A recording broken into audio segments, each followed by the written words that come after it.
Hey everybody, good morning, or good morning, I should say.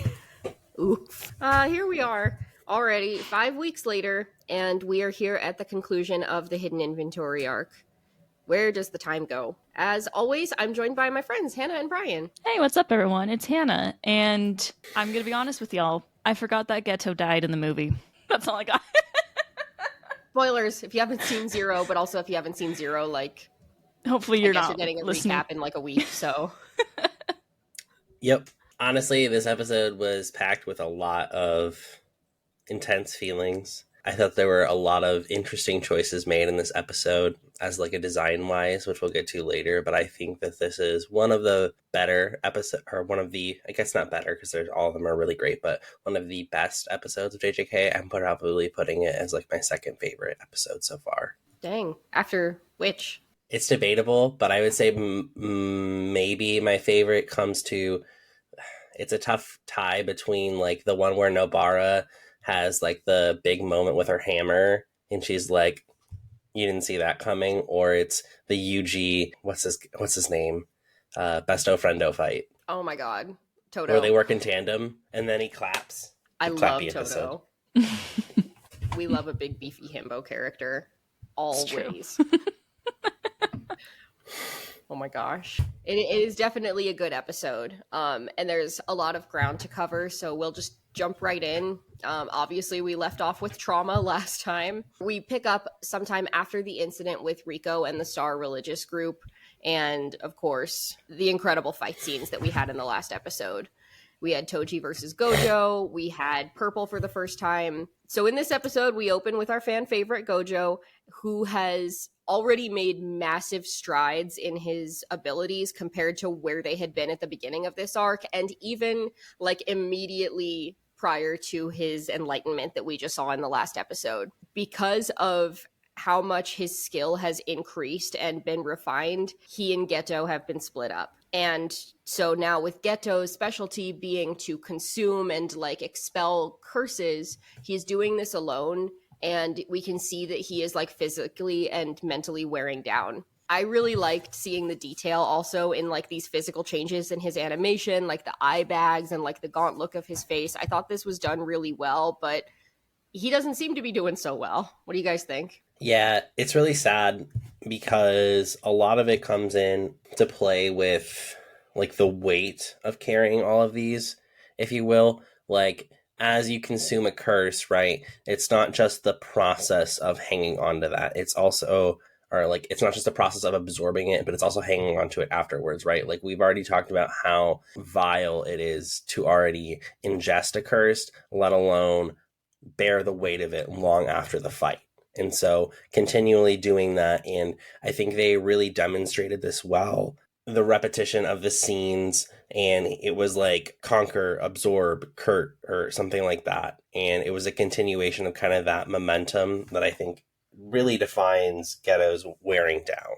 Yeah, I mean, the way they drew the eye bags and brought back what he was saying in episode 1 at the beginning was very like full circle, I felt like, because that very opening scene of episode 1, you could tell was kind of him just like talking through how tough like what his ability was, and now he just doesn't have this other person that, you know, has clearly been very close with him in probably multiple ways to kind of be that like difference, you know, like they're two very different people that balance each other out, and now he doesn't have that balance, and he's already, you know, starting to feel that spiral.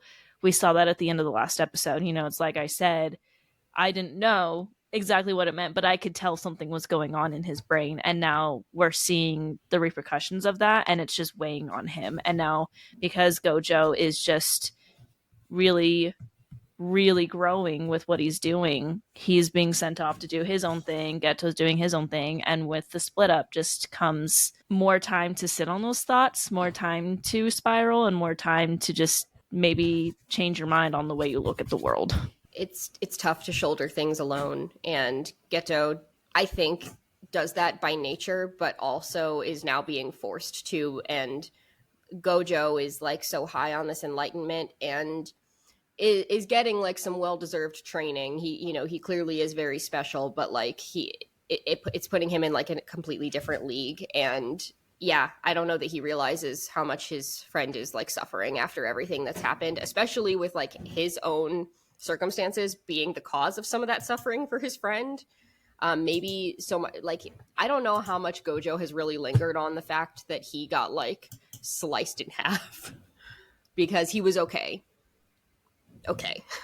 But for Geto, that's not something I think that you can just like snap back from super easily. I don't know. Clearly he's not doing very well. But talking about Geto and his absorption and expulsion of these curses, we learn again about the origin of curses. It's been a minute since we've been schooled on this a little bit. But we're reminded here that they are born out of the most vile human feelings and thoughts.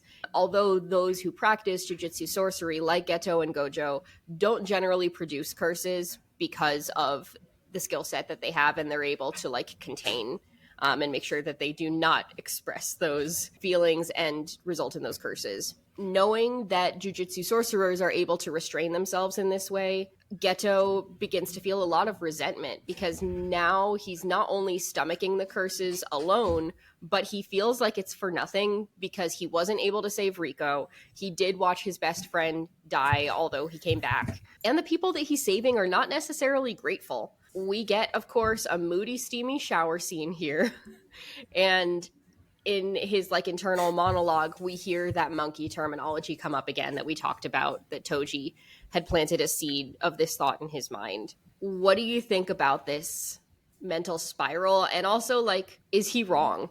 In some ways, yes. In some ways, no. You know, I think this is what happens when you go through the situation that he's going through. And it really does all go back to that fight with Toji, because I think that was really what started it all, with him just kind of realizing that he had this kind of disdain towards non-jujutsu sorcerers because some of them still could put up a fight, while like I don't think he necessarily thinks people like Toji are really the problem. I think that kind of started him off being like, maybe they don't need protection. I mean, moody shower scenes. Don't we all do our greatest thinking in the showers? My greatest work. Our great. Oh, no. I felt like that moment was so real though. Like, we're watching him spiral and it's like, it's really sad. And I knew this was coming. I felt like this was probably what this episode was going to be centered around, was that, since I knew it was the last of this arc. And it feels so realistic though, because he's in the shower. We all do our greatest thoughts, you know, we second guess everything the most when we're either showering or trying to sleep. And he's seeing things from a different viewpoint, and he's not necessarily wrong. I think the way he chooses to move forward from these thoughts is really where he's more wrong. But these people aren't grateful for what he's doing. And he, like we said, we're coming full circle to the line that he said in the first episode. He doesn't like having to absorb these curses. It tastes like shit, as he says. And he has to live with those curses still inside him and shoulder that. And, you know, he's feeling like, okay, now that we've once again established that jujutsu sorcerers have the ability to control curses, maybe the world would be better with just jujutsu sorcerers. Or maybe the world would be better with no jujutsu sorcerers. What would be better in this situation? Which we'll probably talk about in a minute. Yeah, the shower scene, I mean, his face in that shower scene, that was like, it was cool, and it was like, ooh la la, and then it got real serious real quick. Like, he looked like the Joker, and I was like, I'm out. I'm no longer simp. Sorry, don't cancel me, guys. But with that, I think Geto is understanding the weight of what it takes to provide a long-term solution here, and he's like looking at it from like a standpoint of like, okay, like this isn't sustainable, right? Because on the individual experience, like his individual experience, clearly awful, right? Like, however, his overall experience of like helping the world and not experience that much more pain, how many curses has he prevented? I think that's where he loses frame. And that's the issue here, is that like, no matter how much you can look at it from the lens of, oh, I'm doing this much good for the world. Eventually there comes a point to where the pain that you are experiencing as an individual can't outweigh the good that you're doing for others because you're not seeing the repercussions of it. And this is that instance, right? Like where he fought so hard, almost lost his best friend, almost lost himself, to only lose their only objective in that mission. So I think it was pretty difficult to kind of have him go through this and then be like, yeah, like, let's go back into the jiu-jitsu world. Yeah. Like, he looks burnt out, like he's done. He's put his time card in, girl. Oh, speaking of not working overtime, that scene's kind of thrown really casually in here too, with Emo Nanami and Haibara, and like another death. And it's like, and this one is again like so casual, almost as casual as some of the fight scenes that we saw earlier, where like we don't even really see exactly what happens to this character, but we see like a positive interaction between Geto and this character, and then we see like a death, and it's like we're literally giving our lives for this, and you people aren't even grateful, and like everything we're doing is so repulsive, and like I just don't want to do it anymore.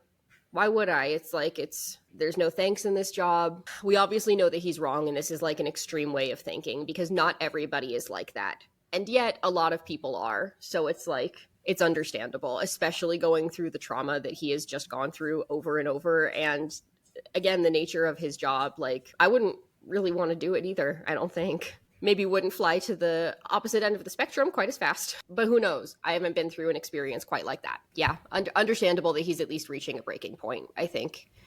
And we love that it's in a creepy Joker shower. When he emerges from his bathing ritual, Geto has a run-in with a sorcerer named Yuki, and she kind of casually shares that she's not super well-liked among her peers also because she's at odds with them in regards to a solution for this exact problem, because she feels that there should be more preventative measures to stop curses from ever happening, such as like training everybody, including regular humans, in jujutsu sorcery trainings, that they have a similar level of control to not exude this cursed energy, and hopefully, again, prevent curses from happening in that regard. Do you think if they provided this training that it would work? I'm sorry. Have you met the general public? Like, I'm just gonna go ahead and say it. Like, I am general public. Do you think my ass is gonna pay attention in the middle of a training like that? Like, I'm not getting paid. Like, and I'm doing this for the good of society. Like, I pay my taxes. I do things for the good of society. I use my turn signal. Okay, what else am I supposed to do? Right? Like, there's only so much one person can do. Right? I'm not Gojo Satoru. However, I am Bryan Travis, and I try my best. I put my card back. Like, the thing here is that no training is going to fix this, because in the long term, right, when you look at individual people, they're not going to be motivated enough. You have to put a motivation behind it. And sometimes the threat of like overwhelming doom isn't enough, right? Like, we're already seeing that with climate change, and we have still gotten 0 like steps forward on that. So like, realistically, I don't think these trainings would have worked. So sorry, but Yuki is an optimist for mentioning it. I agree. And I also think not only would people not really pay attention, I think some people would just downright refuse because people wouldn't believe it. It would be like going into the world of Harry Potter and telling muggles like, hey, you need to control this magic within you, and they're like, magic, what? Like if muggles had magic within them, that sort of thing. And you would just have so much of the population just be like, no, that's not real. And yet it still probably would be good to try that before what Geto goes with, like that still is a preventative measure that we could take to at least have some of the population learn to control themselves. And it feels like a step forward in the right direction as far as what we could do. I don't think it would necessarily work. Yeah. Completely. Damn, humanity. You've earned our doubt. No, but it's true. It's like you just really can't count on anybody other than yourself. So Yuki, I think maybe is a little bit idealistic in this consideration, because again, like there's just no way you could get everybody on board for the same thing. It's just not in our nature. as a species, but I think I agree. I don't think it could hurt to try. And then, you know, there would be people who would adopt the same beliefs and that really would give effort and try. And maybe seeing that would give people like Geto enough of a push back in the right direction to be like, oh, there are people that are worth saving, you know? Yeah. I think it's worth a shot. Maybe a little bit too hopeful, but I guess we'll find out. Or not, because the problem with this conversation is that it sparks an idea for Geto. Also, his preventative measures is to potentially kill all non-jujutsu sorcerers, or at least most of them, and have the rest fight to learn, as in like forcibly evolving them very, very quickly through a culling process. Yuki acknowledges this idea briefly, but I don't think any of Geto's peers would have expected what came next. When he sent on a mission to go exorcise a curse, 2 little girls are blamed in a village for crimes that they didn't commit. He snaps. This is the moment where he finally snaps, and we have a brutal slaughter of the entire village that these girls are in. What did you think of this scene, knowing that Mappa in this show has chosen to be pretty graphic so far? We've seen some pretty gruesome scenes with Gojo and Toji. This was a slaughter of an entire village, but this was a scene where they left things to the imagination. We didn't really see any of the actual slaughter happen in the same way. Do you think either is more impactful? Why do you think that they would choose this for this scene? I think a lot of shows that are very gory sometimes make the choice to not show just an entire civilization get wiped out. You know, this is an entire village. In my brain, in the past, they do this usually to signify that there's a possibility that, like, there's survivors, or that it was all a front. That's like the first thing that comes to mind. But like, obviously that didn't happen. Like, this all happened so fast for me as an anime only. I had to kind of like sit on this scene for a minute, because I was expecting the spiral. I wasn't expecting it to turn into this so quickly in this episode. I don't know. I don't know if there's really a reason why Mappa chose. I think I could speak on it more if I maybe knew more of the manga in the future, possibly if they're going to do that again or something like that. But maybe they wanted us to focus on, we focus more on Geto's face, right? Like we saw him more, we saw his emotions with it, and that he had like resolved himself to do this. And the first thing that comes to mind when I think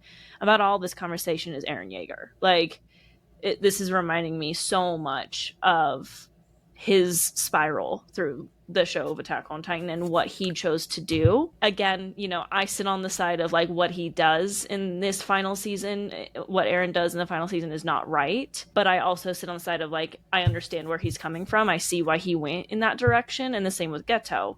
Now, there's a lot of senseless death, I think, in this situation. And when we have a lot of senseless death, I think choosing to not show all of it kind of reminds us that maybe, like, I'm trying to figure out how to word this and sound like I understand like the nuances of media when I try and sound so cool.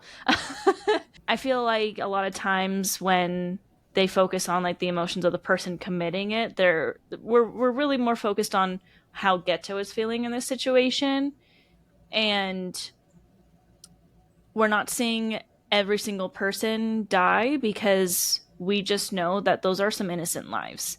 And they do something similar with the Rumbling and Attack on Titan. We do see a lot of that death, but we also see a lot of just aftermath. And we know that it was just a lot of senseless death. And then we focus again on like Eren's emotions in the situation. So, and they're both Mappa, you know, it could just be a Mappa style, but it was really, really impactful. And I think it's impactful no matter what. We understand as an audience that that was just a slaughter. We don't necessarily need to see all of it. ソムトトルユミー俺はエレン・イェーガー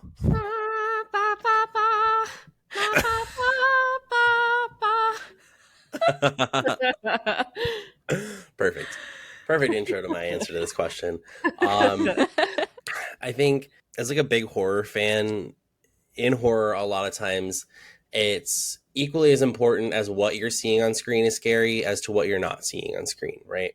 We've already seen all of the tools or most of the tools, I would say, in Geto's belt of what he can do physically. I don't think we need to imagine, or I don't think we need to see specifically at that point, because we can assume he's filled with absolute rage. Like there is no, I don't think there were any survivors of this, and I think that realistically he left all of them obliterated, because at this point this is his snapping point, right? Like kind of you mentioned, Hannah, when at this point he's feeling so much rage, like I'm sure the thoughts in his heads are like, you stupid monkeys, you literally can't even see that these two girls were trying to help to use their powers and save you, yet you're trying to kill them. Like, what the is wrong with you? Like, and that's where everything just like goes off the rails. And so realistically, I think leaving that off screen was more important, because you know from how Geto reacted immediately, right? I think that this is also a very similar to reaction to the episode where he watched Rika die right in front of him, right? Like immediately he pulled out his rainbow dragon, which was the strongest that he had, and he pulled out like 3 other curses right off the bat. And I can assume that this was very similar, and he just threw everything at this village. Like, probably was crazy, but knowing what I know, I can get the picture of what happened here. I think realistically, this scene is more impactful left out, because while they could take a focus to the actual act, I think they did focus more on, like Hannah said, the emotions of what was going through that and the motifs behind Geto's actions. I want to add that, like, I feel like all the scenes leading up to this moment were focused too on like Geto's emotion, because like he had the conversation with the young man, I can't remember his name, Haibara. Mm-hmm. Yeah. And like they had a conversation about him going on a mission, bringing back sweets, and Geto still included Gojo in that because Gojo likes sweets. And then he had the conversation with Yuki, which kind of got him on the thought process of maybe we just need to kill everyone who, you know, is not a Jujutsu sorcerer. Haibara, you know, and we see like all of that. And then like, don't we go straight to like those girls? So it's just like one after another of like that rage in him, just like building and building and building, and the ideas building and building to the point where it just blew up and he took it out on this village. And so it focused on like his emotions, because all the scenes leading up to that were like that, if that makes any more sense than what I said before.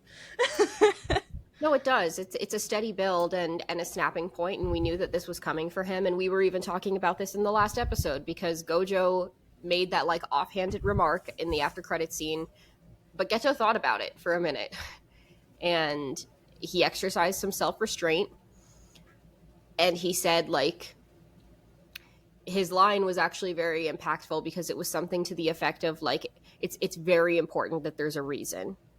Like, no, but the reason I'm saying no is because there's no reason right now. And the problem is that he's now armed with a reason. Mm. And is it completely sane?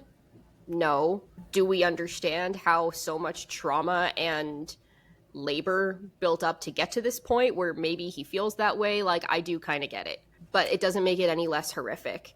And this, like you both said, this is definitely similar to other scenes in other animes, and yet I think that JJK takes it a step further and does do things like things that we expect similar results from that I don't think we're going to get. So like probably one of the most famous village slaughter scenes is in Naruto.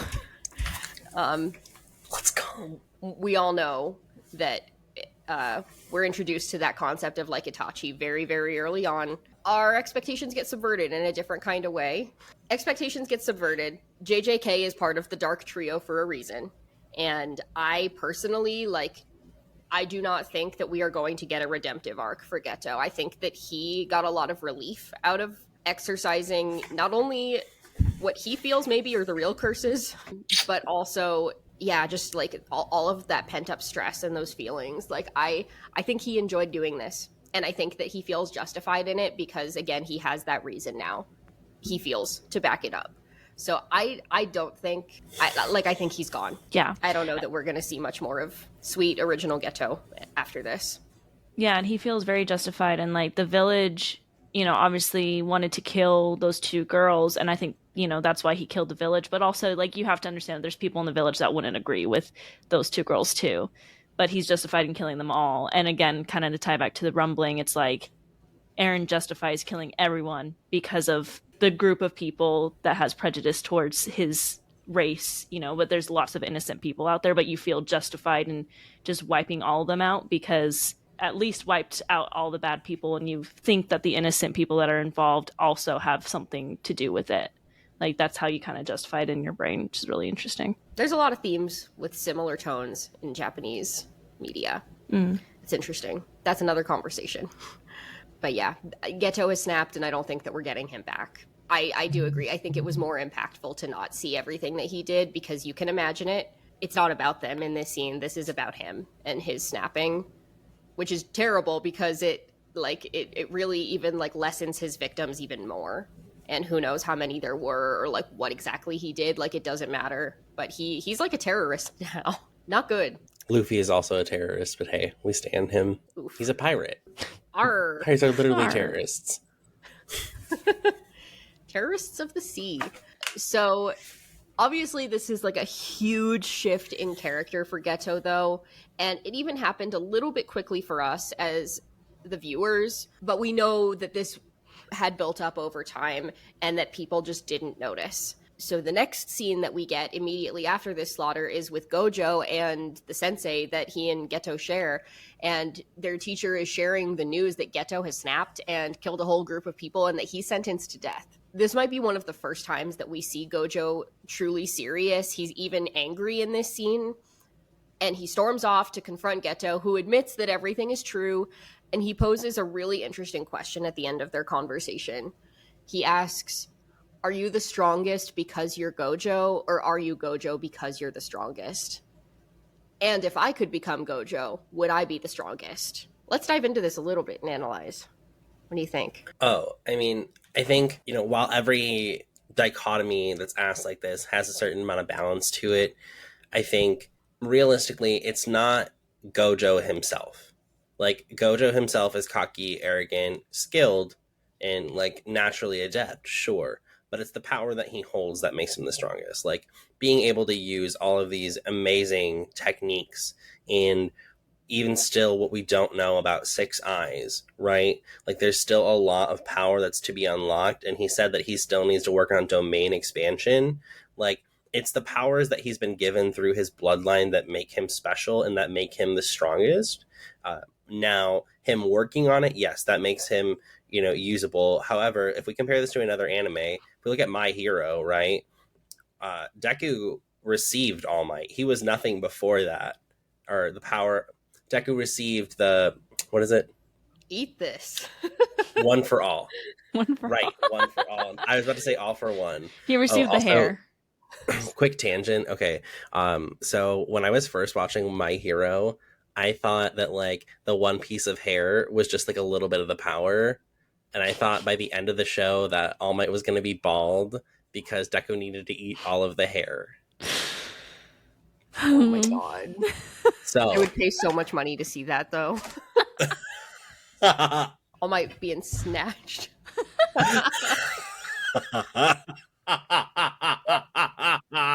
Oh my god. Nonetheless, though, going back to this, right, Deku's able to receive One for All. So, like, it was the power that makes him special, while the person behind that power needs to be able to use it and harness it correctly. It is still the power that he's given. So I do think that Geto saying, if I were able to become Gojo, would I be the strongest, I think is a correct statement, given the fact that he would have those infinite powers that Gojo wields. The scene was interesting. It gave me chills, honestly. It was really beautifully done, and the sound design was really beautiful.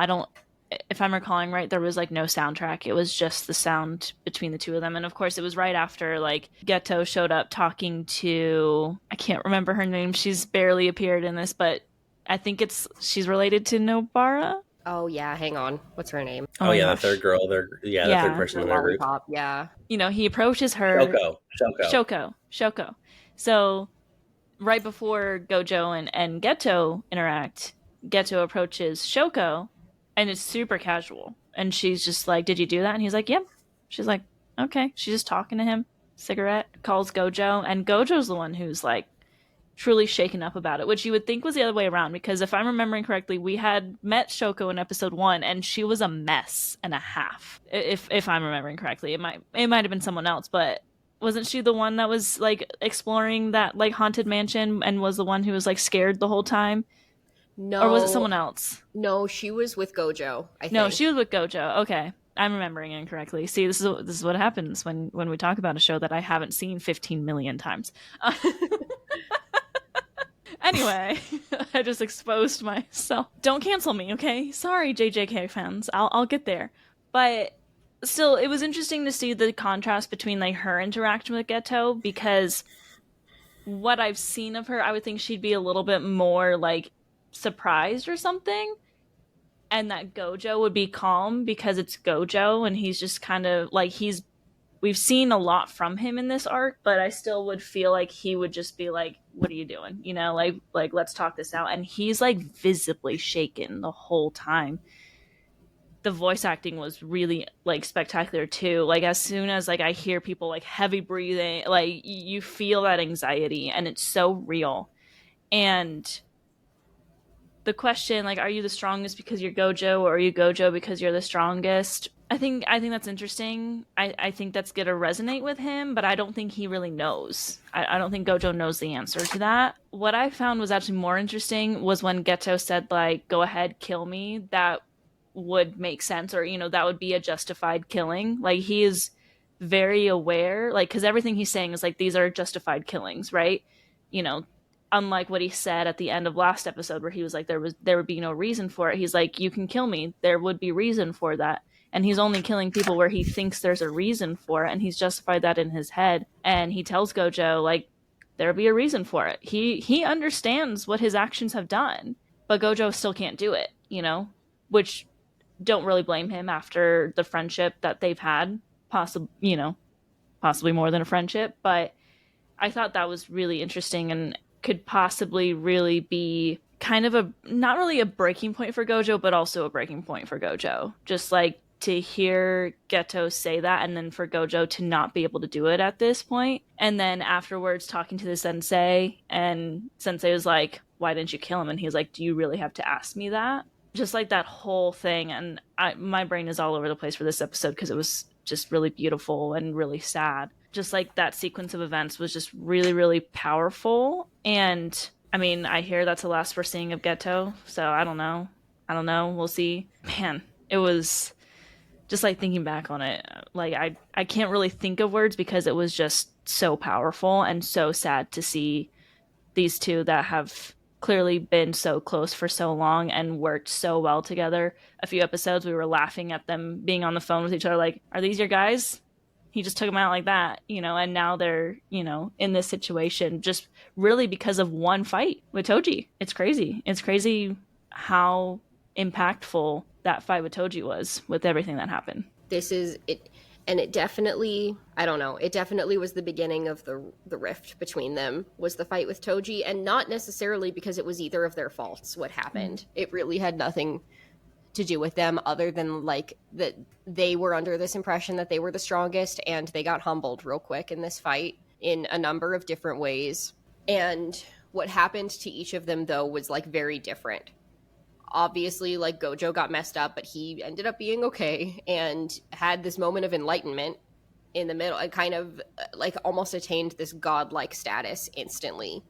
Geto was kind of left with the short end of the stick here, where he experienced all of those extraordinarily harsh emotions, knowing that he already has to harbor so many of them from exercising and consuming the worst that humanity already has to offer. Experiencing that himself is probably not something that he's super well equipped to handle. And then the skill gap between them after that, just in terms of like their straight jujutsu sorcery powers, meant that they were like, the rift just got bigger. And again, not through any fault of their own necessarily, but that they were separated.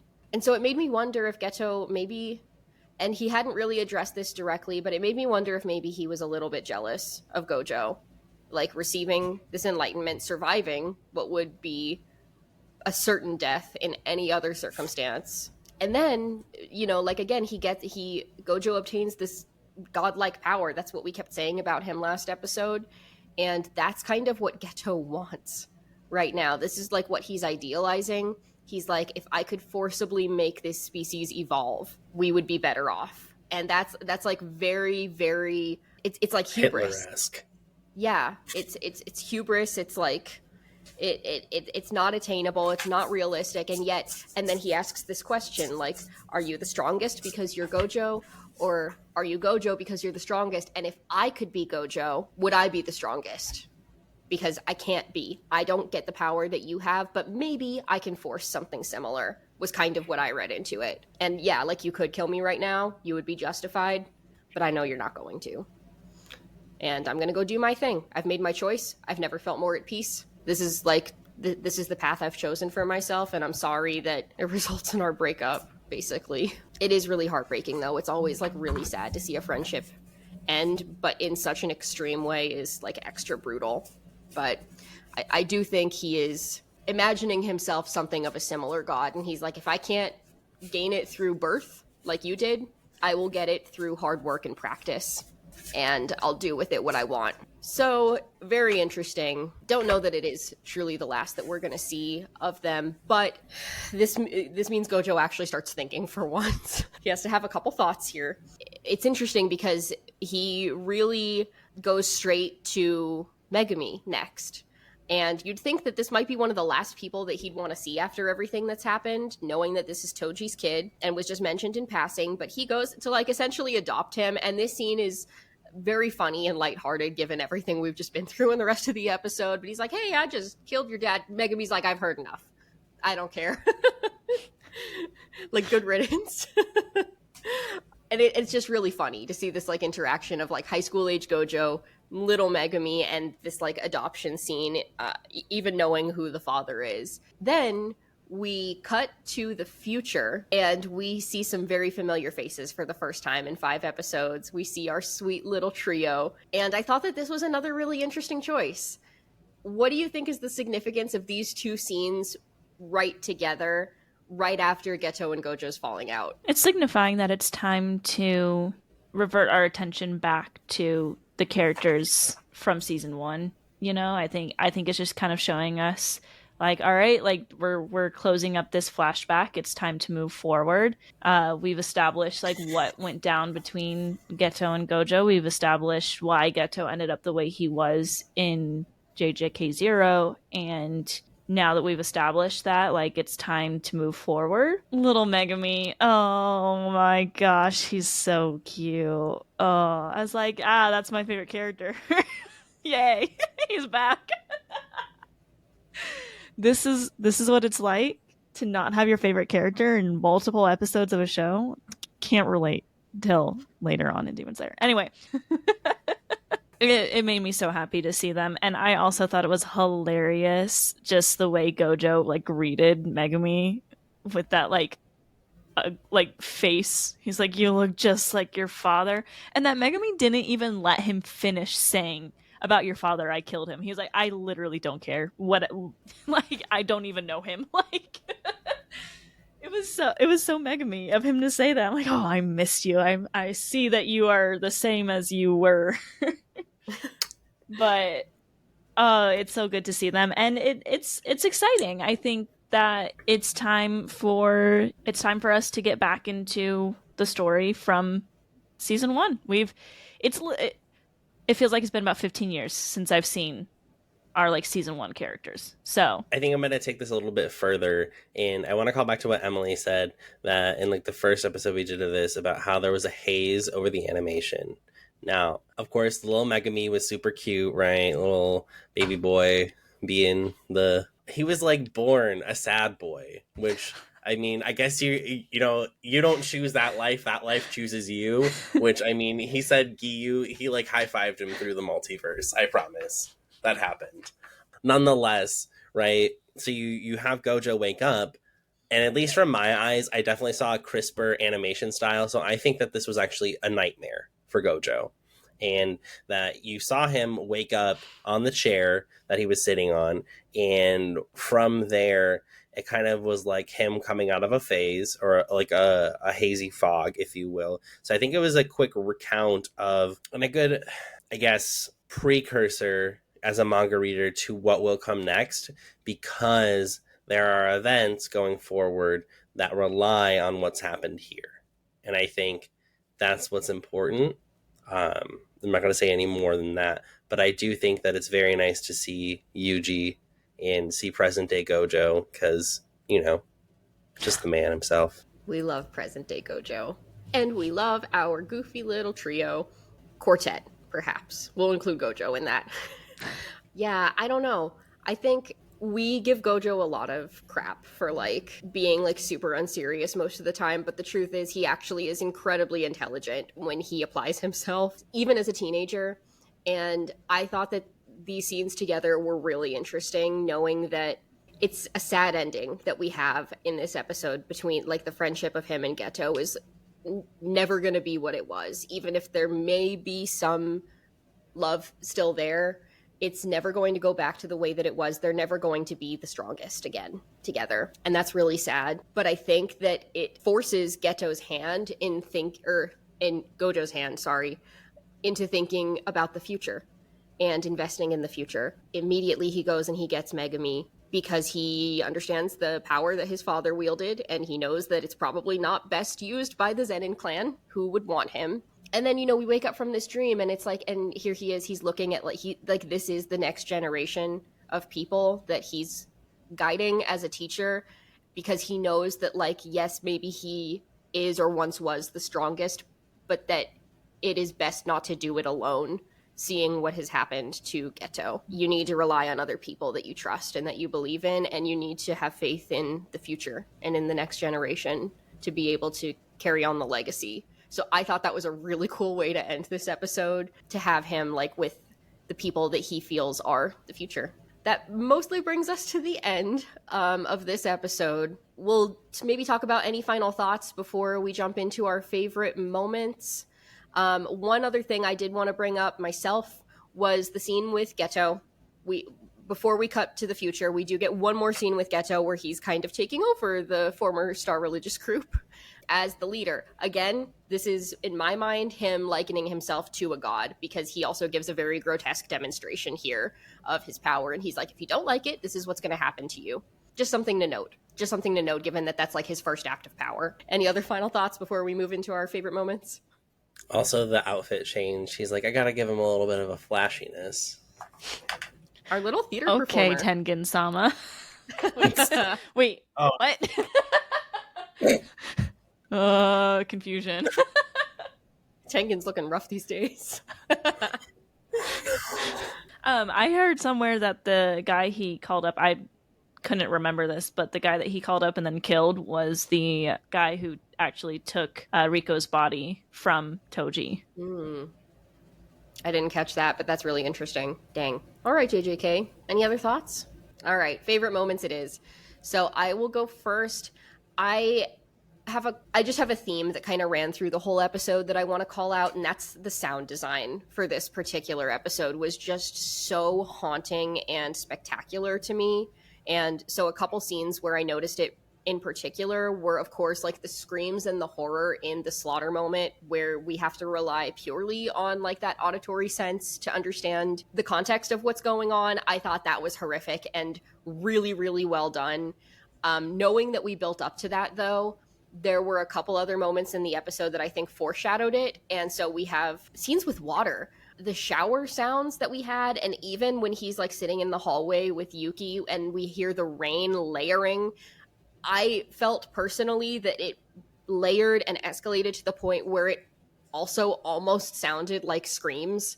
And I just thought that that was so cool. So finger snaps to the Mappa audio design team, because this episode was really, really, really well done in that regard. I kind of have two favorite moments. So one favorite moment is I guess the more valid one, if you will, but it's also the scene with the conversation between Geto and Yuki. And if you notice in the background, the rain itself on the windows is actually making scenes from the previous episodes. So all the fight scenes, Toji and Geto was playing in the background from the rain, and the conversation between them. Focused on the sound. I'm gonna have to go watch that again. That's so cool. Yeah.